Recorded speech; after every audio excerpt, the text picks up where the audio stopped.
18:25, ya estamos en comunicación con el gobernador de la provincia de Buenos Aires, con Axel Kicillof. Axel, ¿cómo estás? ¿Cómo te va? Hola, ¿cómo andas, Diego? ¿Bien? Bien, gracias por atendernos. ¿Por dónde estás ahora? Estoy en el auto, en la autopista Buenos Aires-La Plata. Bien. Ahora me voy a tratar de poner un costadito para que no cambie la señal y se corte. Está muy bien. Bueno. Está muy bien, está muy bien. Es un lugar frecuente que utiliza la autopista, así que se entiende, ¿no? Axel, arranquemos por lo más obvio, ¿no? Tu análisis de lo que fue el resultado del domingo en la provincia de Buenos Aires en particular. Sí, y la verdad que fue una remontada muy grande. Nosotros crecimos en 500.000 votos y obviamente eso no alcanzó para que en el número final termináramos superando a Cambiemos. Terminamos lo que muestran los números, 1,20 abajo, creo. Hay que ver cómo termina el definitivo, pero por ahí, o sea, una diferencia muy, muy pequeñita. Tuvo también dos aditamentos desde el punto de vista estrictamente numérico y de los resultados. El primero es que el número de diputados es empatado, y el número de senadores nos permitió recuperar 3 senadores, con lo cual pasamos de tener una minoría en el Senado a tener un empate, 23-23, lo que no es quórum, pero desempata la vicegobernadora Verónica Magario. En ese sentido, comparado con los PASO, fue una mejora muy importante para nosotros, empatados en número de diputados, ahora empatados en el Senado, recuperando 3 senadores.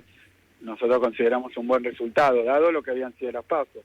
Por supuesto que eso nos lleva simplemente, porque veo las discusiones de ahora, nos lleva simplemente a poder decir que de las PASO a las generales logramos crecer en el caudal de votos, también se creció en la participación, lo cual obviamente tiene que ver el crecimiento de la participación con algo que buscábamos, que era que más gente fuera a votar, porque las PASO fue muy poca gente, lo que tiene que ver también con la pandemia y varios factores más, porque votamos en pandemia con un número de casos muy, muy elevado, en las PASO en septiembre, y luego subió la participación y subió más nuestro caudal de votos de los que se sumaron a votar que Cambiemos, ni más ni menos que eso. Yo creo que desde ese punto de vista lo que muestra es que cuando a partir de las PASO, ya sea por la mejora de la condición sanitaria y también por cambios que implementamos en los gobiernos, medidas que fuimos tomando que tienen que ver con la recuperación post-PASO y con la forma en que se desarrolla, sintonizamos mejor con una parte del electorado y eso se vio en las urnas. Simplemente eso, si viéramos lo que nos marca que tomamos una dirección en la pospandemia que tiene toda la significación. Yo hablo de 6 años de crisis, no de la pandemia sola, que ahora tenemos que recuperar, y bueno, lo que quiere decir es que tenemos que profundizar y continuar por ese camino y acelerar también, porque quedan 2 años de gestión, de un periodo de 4, 2 fueron pandemia y quedan 2 años de gestión aproximadamente. Axel, ayer hablábamos con el senador provincial Paco Durañona, que lo que planteaba era una preocupación porque lo que dice, mostrando el mapa de esta última elección en la provincia, pero también mostrando o pensando en anteriores, es esta cuestión de que el peronismo se puede fortalecer o puede recuperar el conurbano, como en este caso lo ha hecho y le ha permitido casi empatar la elección, quedar ahí nomás, pero que el interior, cuando vos ves el mapa, es todo amarillo, ¿no? No el de concejales, es cierto, porque cuando ves el mapa de concejales hay que marcar esa diferencia porque es distinto el mapa de concejales. Vos ves que hay muchos lugares ahí que el Frente de Todos en el interior gana concejales, ¿no? Pero cuando ves el mapa general ves que es todo amarillo. ¿Y crees que está fallando algo en la estrategia del Frente de Todos, del peronismo, de llegarle más al interior de la provincia de Buenos Aires? Mira, cuando uno mira las elecciones intermedias en la provincia de Buenos Aires, para ponerlo en contexto histórico, ¿no? Obviamente, cuando uno mira las elecciones intermedias, lo que observa es que el número que sacamos, el porcentaje que sacamos, levemente mayor a los porcentajes que vinimos ya sacando en los últimos 16 años, ¿no? Desde 2005. que fue cuando, bueno, se presentó Cristina como candidata. Y en todas esas elecciones, y en esta también, por una diferencia muy pequeña en este caso, también la de 2009 por una pequeña diferencia, se perdió la elección. Y eso nos afecta más en las intermedias por lo menos, y en general también en el interior de la provincia. En el interior de la provincia, obviamente hay 4 millones de habitantes, si uno cuenta no solo las localidades pequeñas, sino grandes ciudades del interior, como Bahía, como Mar del Plata, como Olavarría. Y bueno, nos hemos dado un plan de desarrollo rural que tiene que ver con localidades rurales, que bueno, la pandemia tampoco permitió desarrollarlo en toda su plenitud, pero se ha iniciado cosas que tienen que ver con reclamos importantes del interior de la provincia, como puede ser tema desde conectividad, rutas específicas, a también cuestiones como parques industriales, frigoríficos municipales, caminos rurales, que son reclamos del interior de la provincia, válidos, necesarios, y que le estamos dando una atención. Obviamente la pandemia nos llevó a una situación muy peculiar. Yo creo que sí, que el peronismo cuando gobierna le tiene que prestar atención y mucho al interior de la provincia, porque son de los 135 municipios 100. Y bueno, es un trabajo que hay que hacer, hay que profundizar, pero bueno, tiene antecedentes históricos también. Los resultados obviamente hay que mejorarlos de cara a la elección que viene, muchísimo. Estamos hablando con Axel Kicillof, el gobernador de la provincia de Buenos Aires. Axel, hay algo que está gestionando el gobierno nacional, que es la idea de un acuerdo, un gran acuerdo, del que participen empresarios, sindicalistas y también la oposición. ¿Cómo ves a la oposición frente a este llamado a un acuerdo? Mira,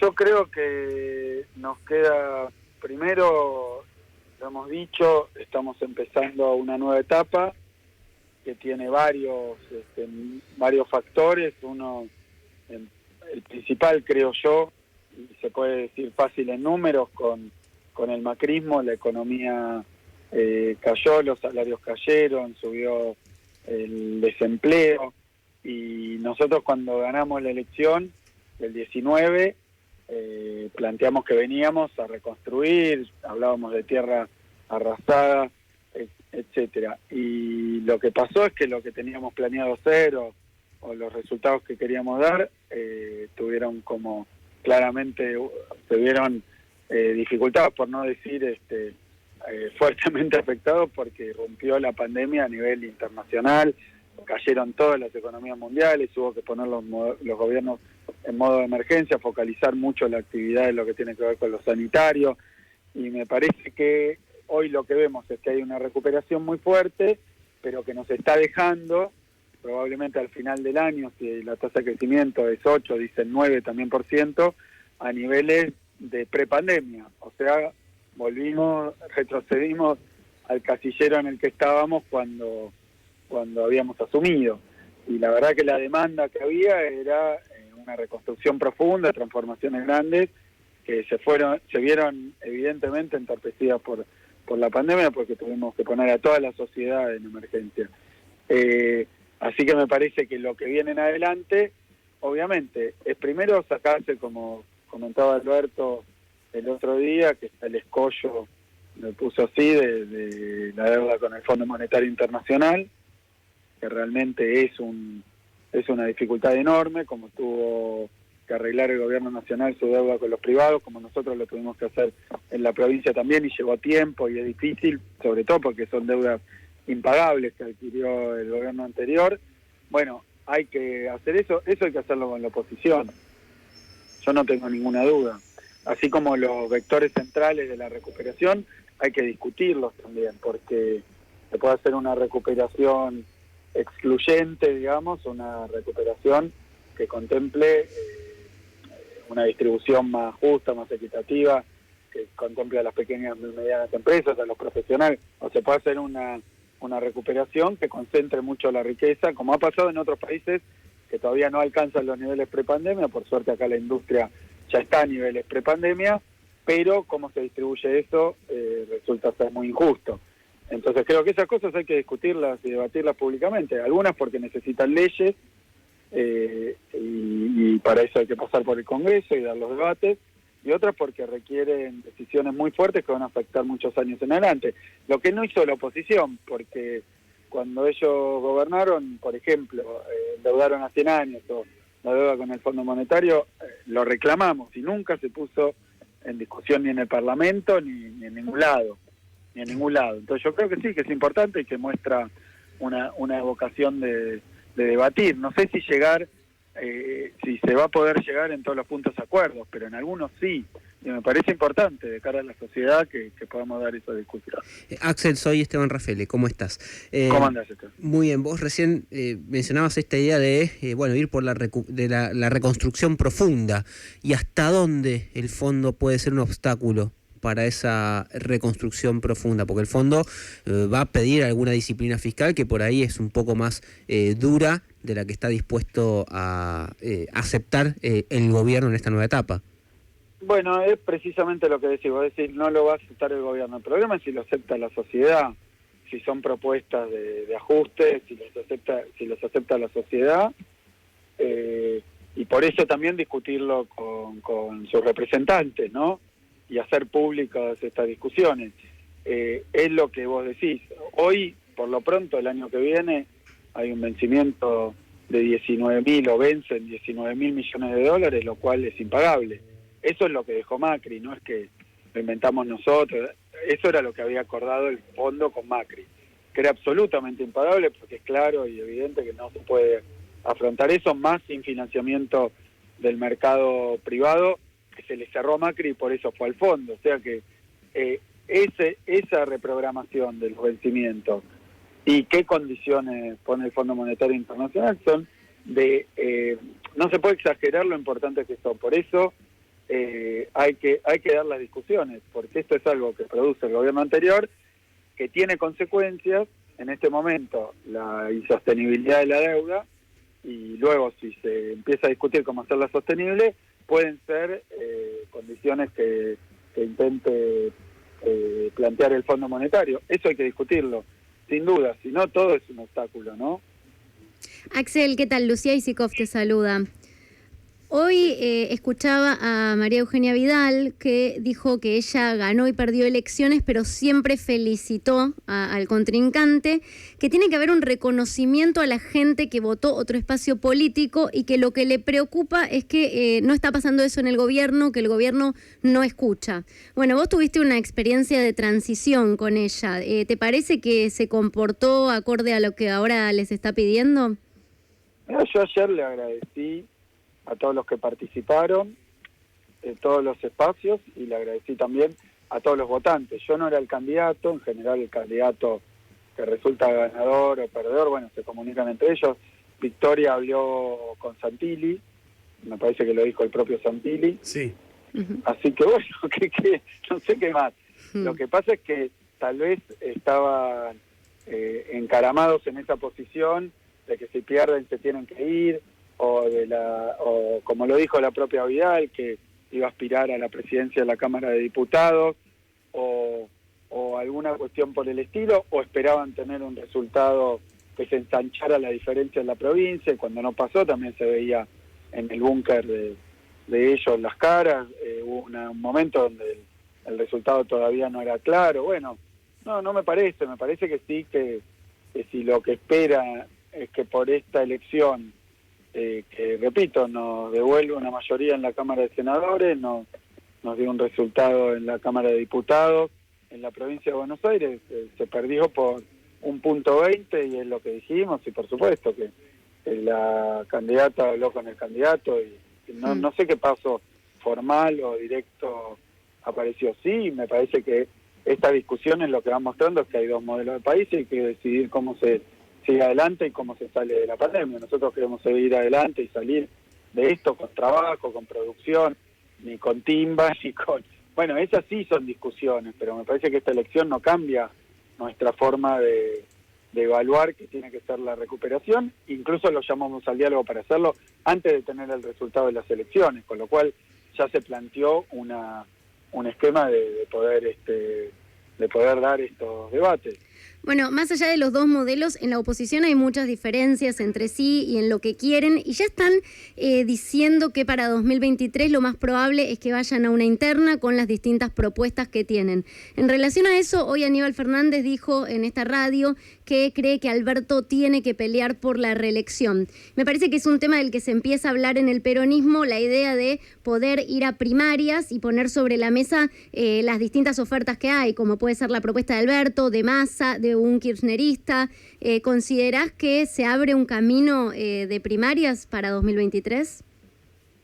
Mira, la verdad que todavía no lo consideré. Estamos a 2 días de una elección que fue muy particular, además de como toda elección que implica, bueno, todo un compromiso, más allá de eso, de la recorrida, de hablar de nuevo con la gente, porque uno tiene que decir, bueno, nos pudimos juntar con la sociedad, en los pueblos, pero antes no se podía porque había pandemia. Entonces fue, la verdad que no digo inoportuna, porque se trató de demorar la elección lo más posible para que no coincidiera con la pandemia, y la verdad que no alcanzó porque tuvimos las PASO en plena pandemia, y ahora todavía la pandemia no terminó, pero aflojó muchísimo. O sea que en ese sentido creo que todavía estamos viendo el resultado de estas elecciones y lo que viene adelante en el gobierno. Yo no te podría decir, sí me parece que si la oposición ya está en discusiones que tienen que ver con los problemas de diferencia que tienen entre ellos, cosa que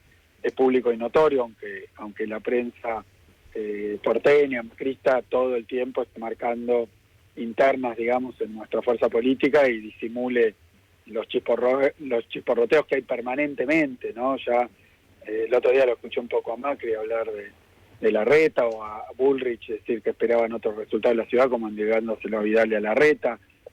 La verdad que todo eso no son temas en los que yo me deba meter, ¿no? Son cuestiones que tienen que dirimir ellos, y si quieren hacerlo en paz o como quieran hacerlo, me parece que están en su derecho. Axel, mañana hay un acto de la CGT, los movimientos sociales, la Cámpora, un acto donde se busca, bueno, visibilizar o escenificar también la unidad y el apoyo al gobierno. Después de las PASO hubo momentos de zozobra dentro del Frente de Todos, dentro de la coalición. ¿Cómo está ahora o cómo ves vos la unidad del Frente de Todos? No, bien, hicimos un cierre donde incluso la vicepresidenta recién operada y con un esfuerzo grande estuvo presente para que no se use permanentemente ese recurso casi literario más que periodístico que narra muchas veces, porque yo lo puedo decir en primera persona porque soy protagonista a veces en la prensa macrista de conversaciones, hechos y reuniones en las que nunca estuve, o donde pasaron cosas que me refieren a mí pero no ocurrieron. Entonces me parece que desde el punto de vista del Frente de Todos fue un gran esfuerzo. Nosotros trabajamos con toda la dirigencia política de la provincia de Buenos Aires, con todos los intendentes de nuestro espacio. Hicimos un trabajo que me parece que rindió un fruto en términos de resultados, pero además que nos permite encarar lo que viene de la misma manera. Así que mañana estaré en el acto, la provincia de Buenos Aires va a ir. Estoy hablando recién con Martín porque Insaurralde, que tuvo una reunión con el jefe de gabinete nacional para justamente organizar un poco la concurrencia también, o charlaron de eso, no para otras cosas, pero charlaron de eso. Uh-huh. ¿Y cómo ves de acá en adelante un tema que no tiene competencia, vos no tenés competencia en ese tema, pero sí obviamente afecta y mucho a los bonaerenses, que es la inflación? Bueno, digo, vos de economía sabés, ¿cómo ves la política del control de precios que está llevando adelante Feletti? Lo dijo también el presidente en su discurso, que son temas que hay que resolver lo más rápidamente posible. Nosotros, cuando asumimos el gobierno en diciembre del 19, había sido el año 54 puntos, marcaron el año con más inflación desde la hiperinflación de los 90, ¿no? De fines de los 80 y los 90. O sea que la verdad que había una fuerte inercia inflacionaria, había graves problemas de desequilibrio, es un país tremendamente endeudado, que sigue estando endeudado, todo por decisiones del gobierno anterior, y nos propusimos tratar de generar, como decía Martín, tranquilizar la economía, y bueno, en el medio de eso tuvimos 3 meses de gestión dentro de los planes que nos habíamos trazado, y después llegó la pandemia que a todos, a cada uno de nosotros le modificó los planes y también modificó mucho el modo de funcionamiento de la economía en pandemia, y lo estamos viendo también en la pospandemia a nivel mundial, donde sin hacer un análisis comparativo, digo, estamos con inflaciones récord en muchísimos países que usualmente no teníamos, no tenían niveles muy bajos donde se duplica o crece mucho, que sería catastrófica una duplicación en la Argentina, obviamente de niveles más bajos, pero que son muy fuera de las series. Y eso está siendo un fenómeno mundial, tiene que ver con el precio de las commodities, tiene que ver con el arranque rápido que están haciendo muchas economías. Un arranque rápido genera obviamente un problema de cuello de botella, de más demanda que lo que estaba preparada la oferta porque venía demorada o impedida. Así que hay muchos factores. Lo que sí digo es que el gobierno nacional, desde la Secretaría de Comercio Interior, con Roberto, empezó un planteo de que en este proceso de salida de pandemia, y bueno, hay ciertas cosas que no deberían pasar, abusos o lucrar de una posición dominante para poder fijar precios cuando aumenta la demanda. Esto es así, y lo sabe hasta el más liberal de todos, de Milton Friedman para acá, sabe que si hay una situación de falta de competencia o de monopolio, de oligopolio, pocos competidores en un mercado, cuando aumenta la demanda, en lugar de expandirse la producción, el que maneja el mercado puede resolverlo a través de aumento de precio, y es a veces una solución más rentable que aumentar la producción. Y en la Argentina tenemos en productos básicos y difundidos, en la canasta de consumo, tenemos una mayoría de productos dominados por muy pocas empresas. Así que casi hasta la teoría económica más ortodoxa diría que en esa situación lo que hay que hacer es, de alguna manera, acompañar ese proceso de mercado para que no haya abuso.